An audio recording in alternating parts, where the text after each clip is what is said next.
No one realized Kendrick Lamar made 3 major sacrifices to perform at the Super Bowl again. Number 1, pressured to avoid performing Not Like Us. After Kendrick Lamar dominated the Grammys with his explosive diss track Not Like Us, the song became a cultural phenomenon. Usher later revealed that he advised Lamar against performing it at the Super Bowl. Even Jay-Z, who played a key role in securing Lamar's Super Bowl slot, reportedly suggested that he steer clear of the track. Number 2, reevaluating his beef with Drake. Following the release of Not Like Us, tensions between Lamar and Drake escalated rapidly. With the diss track making history at the Grammys and the Super Bowl performance happening right after, Lamar seemingly took a moment to reconsider his ongoing feud, especially as Drake's defamation lawsuit loomed over the situation. However, during the awards ceremony, Lamar humorously greeted Dr. Dre on stage, and the way he said it sounded suspiciously like he was calling out Drake in front of everyone. Number 3, sacrificing a paycheck for exposure. The Super Bowl halftime show is one of the biggest stages in the world. Shockingly though, performers are paid $0 for their sets. Despite the lack of financial compensation, Kendrick Lamar still took the opportunity, recognizing the unparalleled exposure the event offers. From the Grammys to the Super Bowl, Kendrick Lamar is now hotter than ever.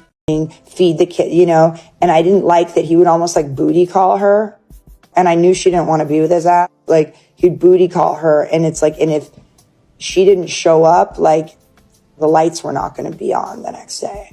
He'd broken her down so much that if she didn't, she honestly felt like she was going to be destitute. Now, this ain't the first time we've heard about Diddy not allowing Kim to see other men, because just a few months ago, his ex-bodyguard Gene Deal also said there was a time when Kim slit Diddy's wrist after he tried to put his hands on her for speaking to another man. Right hand is in a bandage.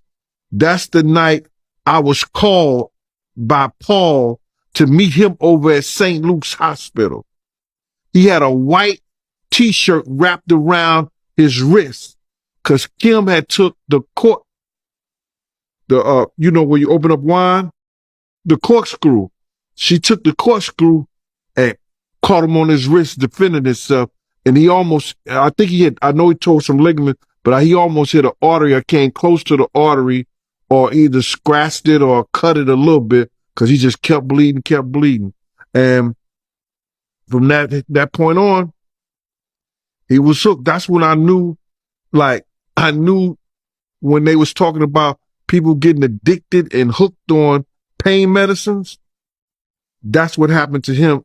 And it was from his right wrist that he's reminded by Kim. That's Kim's book. Then you hear about the fact that he